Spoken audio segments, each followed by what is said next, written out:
So this video is a quick snippet on how to find the mean and the standard deviation given a set of data points. Now this video is not going really deep into the definitions of the mean, the standard deviation, or the variance and how they are actually applied in a statistical setting. It's just merely how do I find them.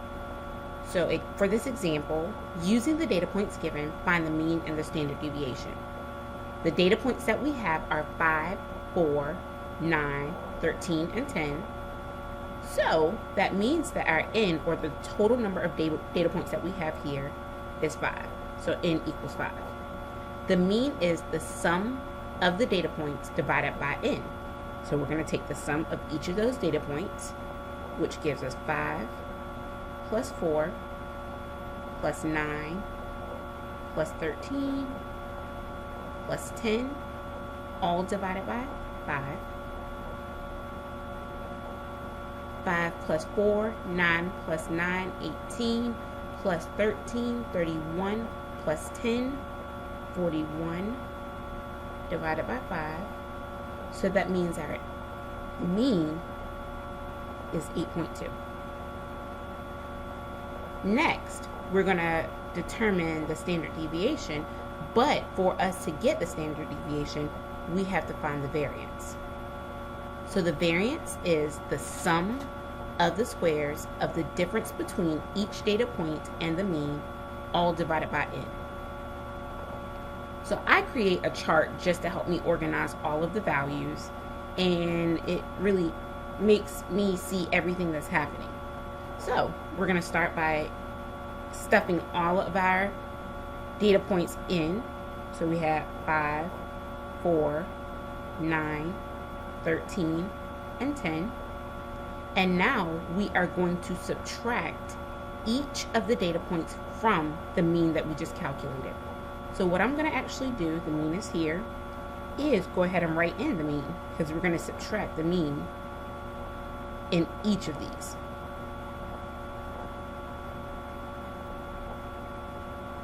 Or subtract from the mean. So we're not in Excel. I can't do the drop down. I'm going to have to write it 5 times, which is okay. So we are going to subtract our A, which is 5, then 4, 9, 13, and 10. 8.2 minus 5, which gives us 3.2. Then 8.2 minus 4, 4.2. Next we have 8.2 minus 9, negative 0.8. Then we have 8.2 minus 13, which is negative 4.8. And lastly, we have 8.2 minus 10, which is negative 1.8. So from here, we take all of these values and we square them. So I'm going to have 3.2 squared, which is 10.24. Then I have 4.2 squared, which is 17.64. Then I have negative 0.8 squared, which is 0.64. Negative 4.8 squared, which is 23.04. And finally, I have negative 1.8 squared, which is 3.24.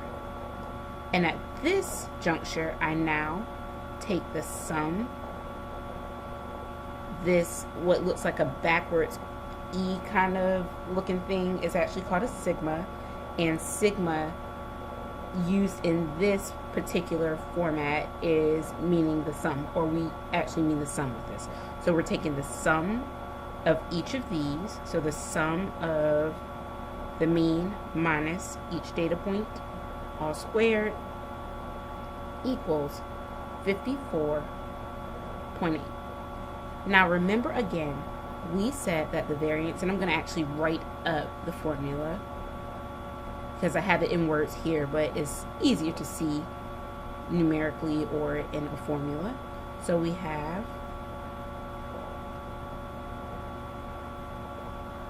little sigma squared